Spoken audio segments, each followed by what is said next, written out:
Existe un objeto que ha atravesado milenios de historia humana, alimentando leyendas, inspirando grimorios prohibidos y fascinando desde alquimistas medievales hasta escritores modernos como T.R.R. Tolkien. Un anillo.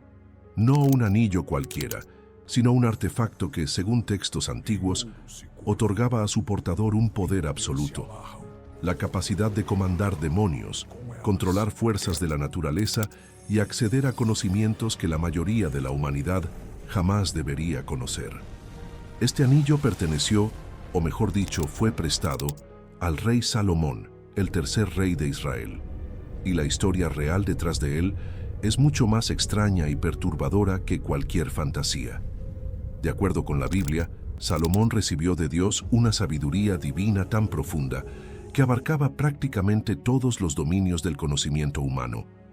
Era capaz de hablar sobre animales, plantas, astronomía, arquitectura, todo. Pero lo que las escrituras oficiales no cuentan con claridad es otra habilidad de Salomón, una habilidad que se volvió legendaria en los primeros siglos de la era común: el poder de controlar demonios. En los textos del Mar Muerto, en los escritos de Josefo, el historiador judío del primer siglo, e incluso en los evangelios, hay referencias a esta capacidad sobrenatural de Salomón. No solo conocía a los demonios, los comandaba, los aprisionaba, los obligaba a trabajar para él. Y fue precisamente este poder demoníaco el que permitió a Salomón construir el Templo de Jerusalén, una de las maravillas arquitectónicas del mundo antiguo. ¿Pero cómo? ¿Cómo podría un rey mortal, por más sabio que fuera, dominar entidades espirituales tan poderosas y peligrosas? La respuesta está en el anillo. Existe un texto antiguo, compuesto alrededor del siglo III o IV de nuestra era, que revela los secretos detrás de este poder. Este texto se llama el Testamento de Salomón, y durante siglos fue marginado por las autoridades religiosas. ¿Por qué? Porque el Testamento de Salomón no solo describe cómo Salomón controlaba demonios, nombra a esos demonios, describe sus jerarquías, revela los símbolos y rituales usados para convocarlos, y explica el origen del anillo de poder. Según el texto, todo comenzó cuando un demonio llamado Ornias comenzó a atormentar a un joven trabajador durante la construcción del templo. Salomón, desesperado, oró a Dios pidiendo ayuda. Y su oración fue respondida. El ángel Miguel, el general supremo de los ejércitos divinos, descendió del cielo y le entregó a Salomón un pequeño anillo de metal precioso. Grabado en ese anillo había un sello divino, una marca de autoridad celestial. Y con ese sello, Salomón podría hacer algo extraordinario: comandar a todos los demonios del mundo, masculinos y femeninos, y obligarlos a construir Jerusalén. El anillo no era de Salomón, era de Dios, o quizás de Miguel. Y Salomón era solo el portador temporal de esa autoridad delegada. Aquí hay algo crucial que la mayoría de las personas no entiende sobre el anillo de Salomón. El poder no estaba en el metal, no estaba en la forma del anillo. El poder estaba en el sello. En la antigüedad, los sellos eran instrumentos de autoridad absoluta. Reyes, gobernantes y oficiales utilizaban sellos para autenticar documentos, firmar decretos y ejercer poder en nombre de autoridades superiores. Un sello era como una firma oficial, pero mucho más que eso. Era la transferencia legal de poder. Cuando llevabas el sello de un rey, hablabas con la voz del rey. Cuando presionabas ese sello en arcilla o cera, estabas ejerciendo la autoridad del rey como si fueras el propio rey. Y el anillo de Salomón funcionaba exactamente así. No era magia en el sentido que imaginamos hoy, hechizos, encantamientos, rituales complejos. Era algo mucho más burocrático, casi técnico, autoridad divina transferida a través de un objeto físico. Cuando Salomón apuntaba el anillo hacia un demonio, no solo estaba usando un artefacto mágico, él estaba ejerciendo la autoridad de Dios, o de Miguel, sobre esa criatura. Y el demonio no tenía más opción que obedecer, porque el sello en el anillo era la prueba de que Salomón hablaba en nombre del divino. Esta es la pregunta que obsesiona a los ocultistas desde hace más de 2000 años. ¿Qué exactamente estaba grabado en ese anillo? Los textos más antiguos son frustrantes en ese aspecto. Simplemente no dicen. Algunos manuscritos del Testamento de Salomón sugieren que el sello contenía el nombre divino, las 4 letras sagradas del nombre de Dios en hebreo, conocidas como el Tetragrámaton, Yapa-H. Pero otros textos describen símbolos diferentes, pentagramas, estrellas de 6 puntas, palabras de poder en griego y hebreo, nombres angélicos como Sabaoth, un título divino asociado a los ejércitos celestiales.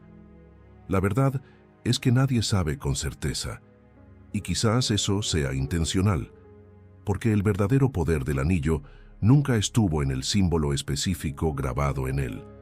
El poder estaba en la autoridad que el símbolo representaba. Cualquier marca sería suficiente, siempre que transfiriera la soberanía divina a quien la usara. Ahora viene la parte que complica todo. Hacia el año 333 de la Era Común, peregrinos cristianos que visitaban Jerusalén informaron haber visto el verdadero anillo de Salomón. Él estaba guardado en una cueva o cripta cerca de las piscinas de Betesda, el lugar donde, según la tradición, Salomón habría aprisionado demonios. Décadas después, en 381, una peregrina llamada Egeria escribió que el anillo estaba en exhibición en una capilla en el Gólgota, el lugar donde Jesús fue crucificado. Las personas podían verlo, tócalo, besarlo, y los relatos describen un detalle fascinante. El anillo estaba hecho de electrum, una aleación natural de oro y plata. Ese detalle no es aleatorio. Electrum estaba asociado a la visión del profeta Ezequiel, donde una sustancia brillante y ardiente, hashmal en hebreo, traducida como electrum en griego, emanaba del trono divino. El anillo no era solo un objeto de poder, era una extensión física del trono de Dios, y entonces desapareció. En 614, los persas conquistaron Jerusalén. En 638, el califato Rashidun tomó la ciudad. Y el anillo de Salomón, junto con otras reliquias sagradas como el cuerno de unción de los reyes de Israel, desapareció de la historia cristiana. Los peregrinos dejaron de mencionarlo. Ningún registro posterior confirma su ubicación. Pero la leyenda no ha muerto. Ella solo migró para el mundo islámico, para la tradición judía y para los grimorios prohibidos de la Europa medieval.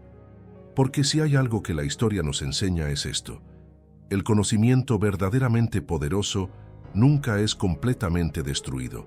Él solo se esconde, esperando por aquellos que saben dónde buscar.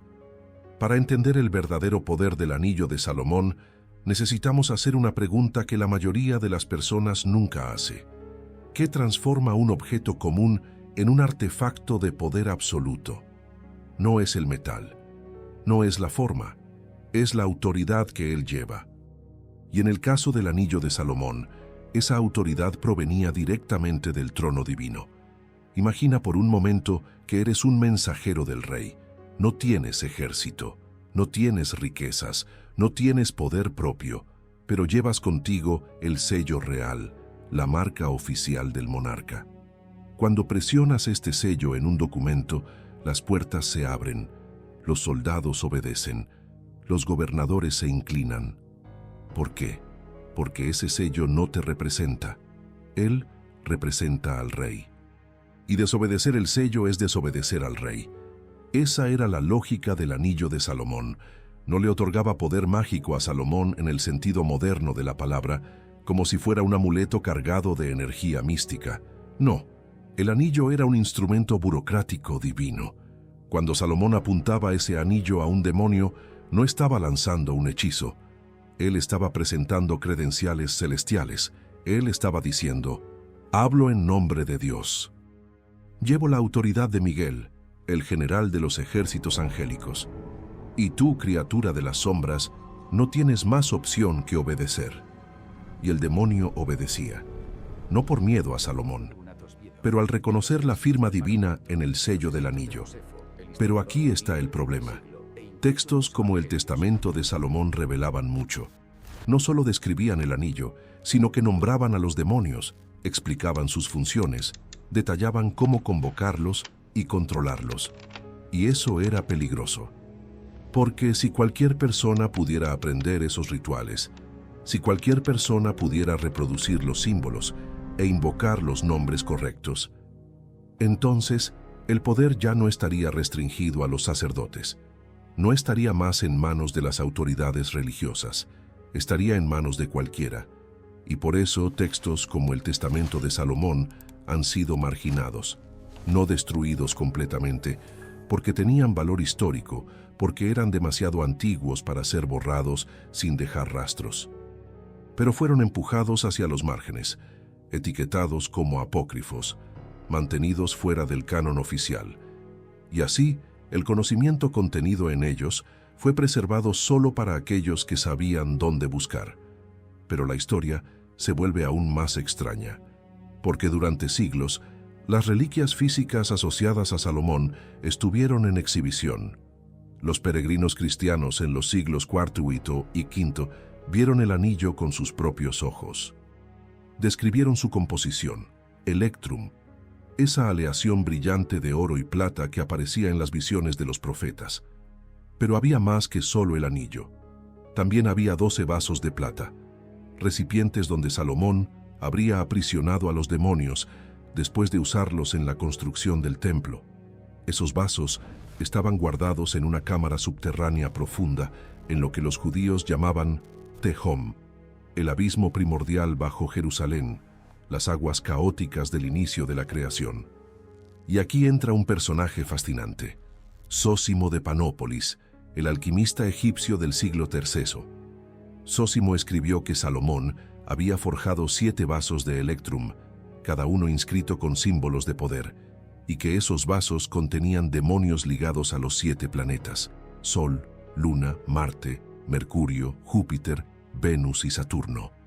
La alquimia, la astrología y la demonología estaban todas entrelazadas. Y Salomón estaba en el centro de esa convergencia. Zósimo respetaba profundamente la metalurgia judía, la consideraba tan avanzada como la egipcia, quizás incluso superior. Y la mención de esos vasos de electrum no era casual. Era una referencia directa al conocimiento oculto que Salomón poseía, un conocimiento que conectaba los metales nobles, los cuerpos celestes y las entidades espirituales. Y aquí hay algo que necesitas saber. Durante siglos, sociedades secretas e instituciones religiosas ocultaron textos que no debían ser leídos por el público, grimorios que describen pactos, invocaciones y símbolos que supuestamente daban acceso a otras realidades espirituales. Textos como el Gran Grimorio, la Clavícula de Salomón, el Libro de Enoc, documentos que revelaban jerarquías invisibles, rituales prohibidos, fórmulas ancestrales. Estos textos no son mitos, están documentados, y algunos sobrevivieron a las hogueras y a la censura. Muchos de ellos fueron destruidos, otros preservados en secreto.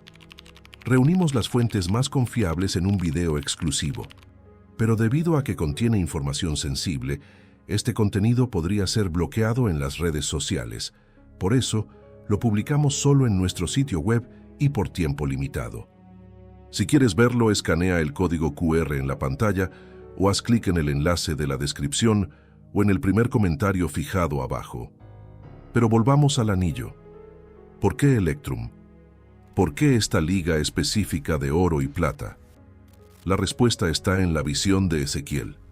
En el capítulo 1 de su libro profético, Ezequiel describe una visión del trono de Dios, y de él emana una sustancia brillante, ardiente, llamada Hashmal en hebreo. Cuando este texto fue traducido al griego, Hashmal se convirtió en electrón, electrum, la sustancia del trono divino, la materia luminosa que separaba lo sagrado de lo profano, y el anillo de Salomón estaba hecho de eso. No era solo metal, era una extensión física del trono de Dios, pero el electrum también tenía otro significado simbólico, como una aleación de 2 metales, oro y plata, sol y luna, masculino y femenino, representaba una dualidad unificada. Y en el contexto del cristianismo primitivo, esto evocaba la naturaleza dual de Jesús, divina y humana, celestial y terrenal. El anillo de Salomón, por lo tanto, no era solo un instrumento de poder demoníaco. Era un símbolo del puente entre lo divino y lo mortal.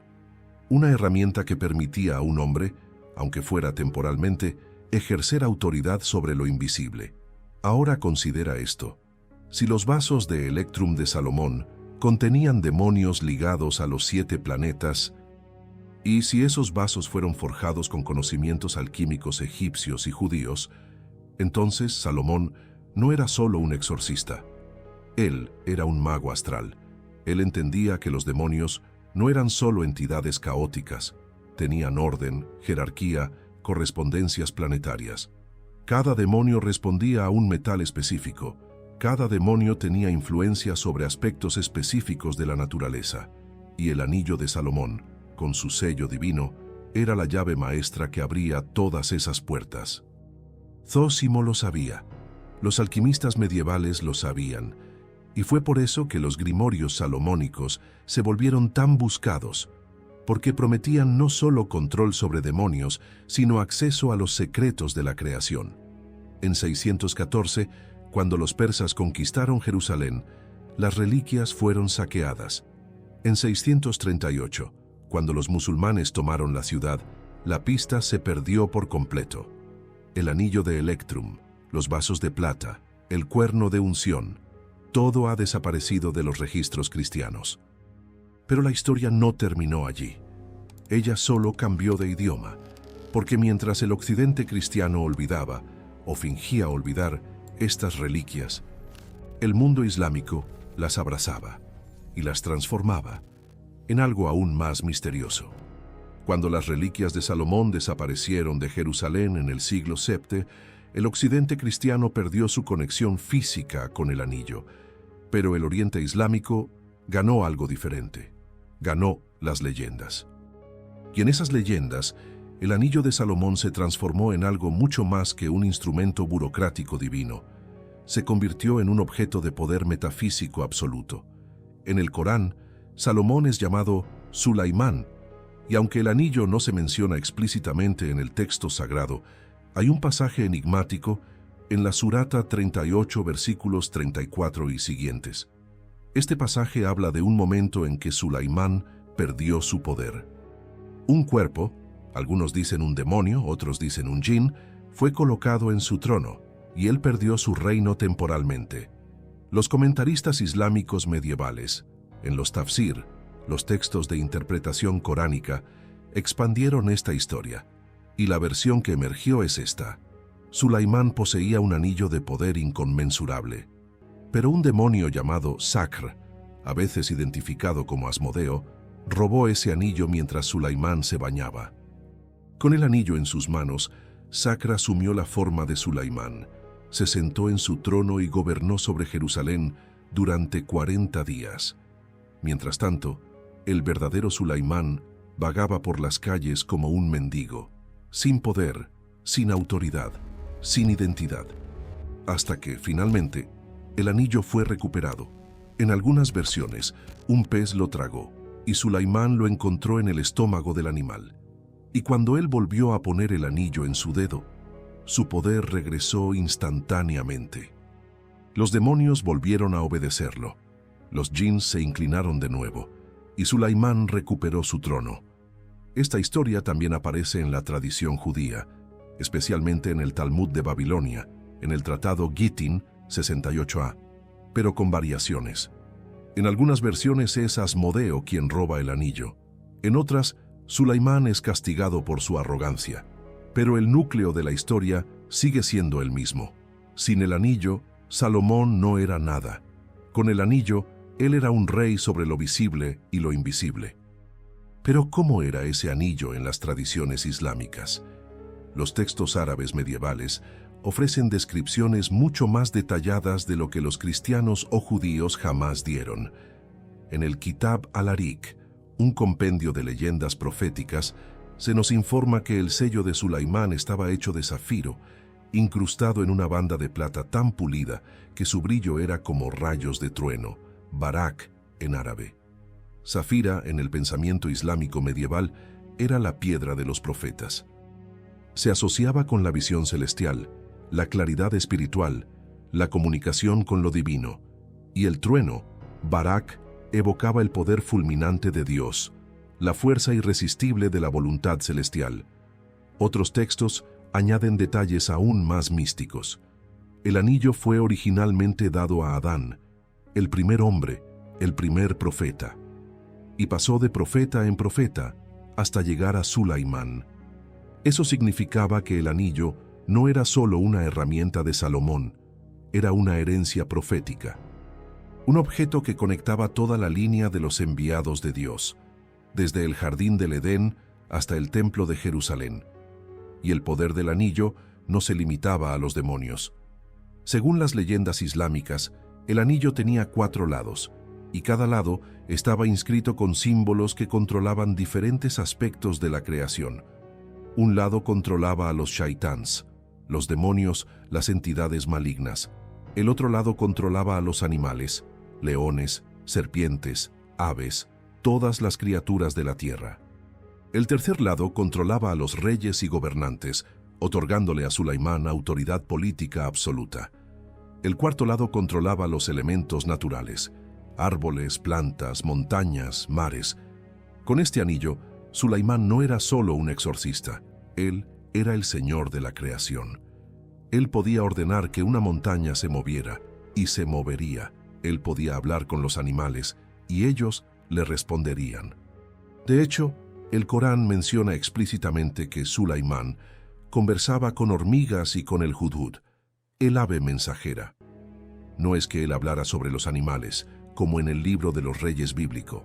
Él hablaba con ellos, y esa habilidad estaba ligada al anillo. Pero aquí hay algo que desafía toda lógica. Algunos textos islámicos, y también el Talmud, describen el sello del anillo de una manera profundamente mística. Dicen que el sello no fue grabado por manos humanas. No fue esculpido por un orfebre. No fue inscrito con un buril o una herramienta de grabado. El sello simplemente apareció, como si hubiera sido escrito directamente por Dios. En el Talmud, la tradición dice que las 4 letras del nombre divino, IHEVH, estaban grabadas en el anillo. Pero nadie las había grabado. Ellas habían estado allí desde siempre, metafísicamente presentes, como si el anillo fuera una ventana al nombre inefable de Dios. Y tocar el anillo era tocar el propio nombre divino. Pero la tradición islámica fue más allá. Ella desarrolló una metalurgia espiritual, una ciencia oculta que asociaba diferentes metales a diferentes entidades. Los comentaristas del Corán, como Abu Ali al-Samai y al-Talabi, explicaron que cuando Sulaimán enviaba cartas selladas a diferentes criaturas, utilizaba metales específicos. Para los shaitáns, demonios, él sellaba con hierro o latón. Para los jinns, espíritus del fuego, también hierro o latón. Para los seres humanos él usaba arcilla. Para los reyes, él usaba plata. ¿Por qué? Porque los metales tenían correspondencias espirituales. El hierro era el metal de Marte, el planeta de la guerra, de la fuerza, del control. Demonios y jinns, siendo criaturas rebeldes y peligrosas, respondían a la energía marciana del hierro. La plata era el metal de la luna, asociada a la receptividad, a la diplomacia, a la autoridad suave. Reyes humanos que tenían libre albedrío y necesitaban ser persuadidos, no forzados, respondían a la plata. Y esta ciencia metalúrgica espiritual no era una invención islámica. Ella venía de la alquimia greco-egipcia, de los textos de Zósimo, de Hermes Trismegisto, de los papiros mágicos, y los alquimistas musulmanes la desarrollaron aún más, dando a Occidente lo que llegaría a convertirse en la alquimia medieval europea. Pero hay un detalle curioso. El profeta Muhammad, el último profeta del Islam, también poseía un anillo de sello. Él lo usaba para sellar cartas diplomáticas, pero en un hadiz famoso, él rechazó ciertos tipos de metales. Él rechazó el cobre que parecía dorado, porque estaba asociado a los habitantes del infierno, Él rechazó el hierro porque estaba ligado a la idolatría y eligió, en cambio, un anillo simple de plata. ¿Por qué? Quizás como una referencia al anillo de Sulaimán, o quizás como un símbolo de humildad profética, rechazando el poder oculto en favor de la simplicidad espiritual. Pero el hecho de que Muhammad rechazara conscientemente el hierro, el metal de los demonios, es significativo, porque sugiere que él sabía, él conocía la tradición salomónica y eligió no seguirla, y así el anillo de Salomón atravesó civilizaciones, del judaísmo rabínico al cristianismo primitivo, del cristianismo bizantino al islam medieval. Cada tradición añadió capas de significado. Cada cultura reinterpretó el símbolo, pero el núcleo permaneció el mismo, un objeto que otorgaba autoridad sobre lo invisible, un sello que transfería poder divino a manos humanas. Es un misterio que nunca ha sido completamente resuelto, porque hasta hoy nadie sabe con certeza qué estaba grabado en el anillo. Nadie sabe dónde está, y nadie sabe si alguna vez será encontrado de nuevo. Pero los grimorios siguen circulando. Los símbolos continúan siendo dibujados, y los magos, de todas las épocas y todas las tradiciones, siguen intentando recrear lo que Salomón una vez poseyó: el poder de hablar en nombre de lo divino, el poder de comandar lo invisible, el poder de un solo anillo. Entonces, después de todo esto, queda una pregunta: ¿qué estaba realmente grabado en el anillo de Salomón? Porque si hay algo que fascina a los ocultistas desde hace 2000 años, es precisamente esto: no el metal, no la historia, pero el símbolo, la marca invisible que transformaba un anillo común en una llave para lo sobrenatural. Los manuscritos más antiguos del Testamento de Salomón no ayudan mucho. Algunos simplemente describen un pentagrama, la estrella de 5 puntas. Otros incluyen largas secuencias de palabras de poder, nombres divinos en hebreo escritos con letras griegas, sin ninguna imagen. Versiones posteriores combinan imágenes y palabras, creando sellos cada vez más complejos y ornamentados.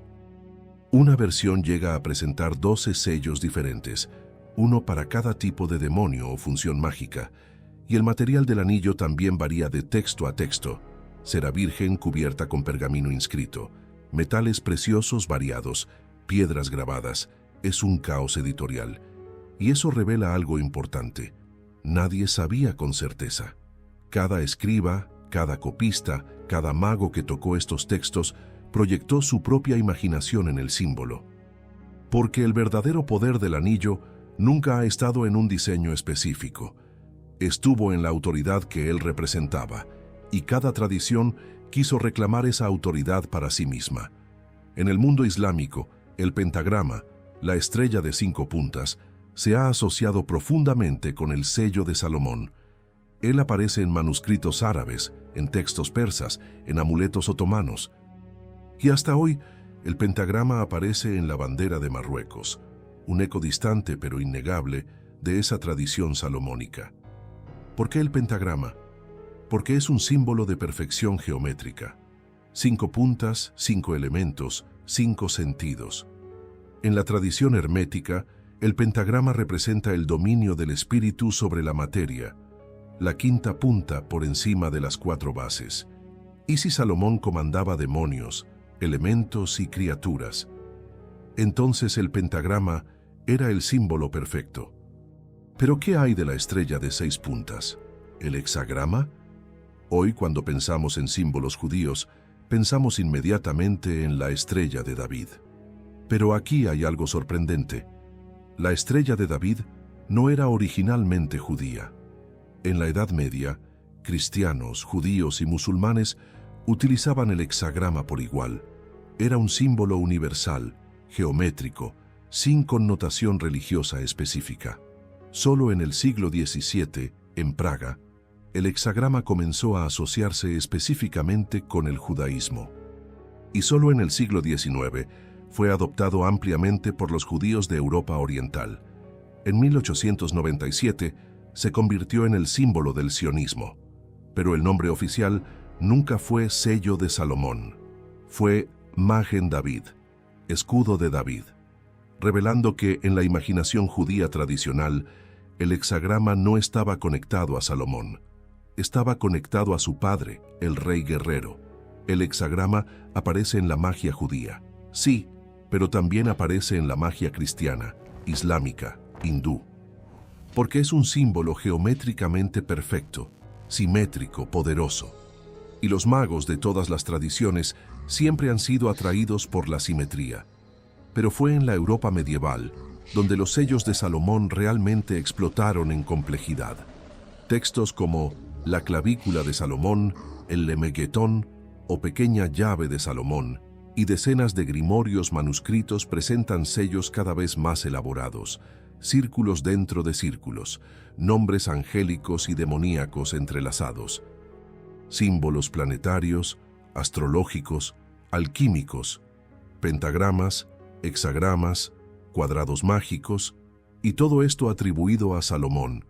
Pero la verdad es que esos grimorios no venían de la antigüedad, eran productos de la necromancia clerical europea. Magos que a menudo eran sacerdotes, monjes, escribas, ellos fusionaban tradiciones judías, islámicas, herméticas y cristianas en una síntesis sincrética. Y Salomón era el nombre que daba autoridad a todo. Porque si decías que un ritual venía de Salomón, el rey sabio, el constructor del templo, el domador de demonios, entonces ese ritual tenía legitimidad histórica, incluso si fuera completamente inventado. Pero la influencia del anillo de Salomón va mucho más allá de los grimorios. Ella permea la cultura occidental. En la República, Platón cuenta la historia del anillo de Giges, un anillo que concedía invisibilidad y poder absoluto, corrompiendo a su portador. En las leyendas germánicas están los anillos de los Nibelungos, forjados con oro maldito, trayendo ruina a quien los posea. Y en el siglo XX, J.R.R. Tolkien creó el anillo único, el anillo de poder absoluto que corrompe, seduce y destruye.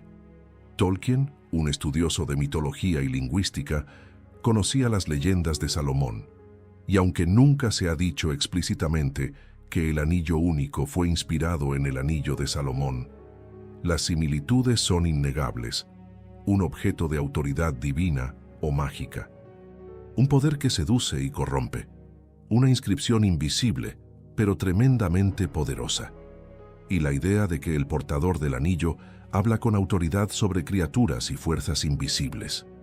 El anillo de Salomón es, en muchos sentidos, el arquetipo de todos los anillos de poder en la ficción occidental.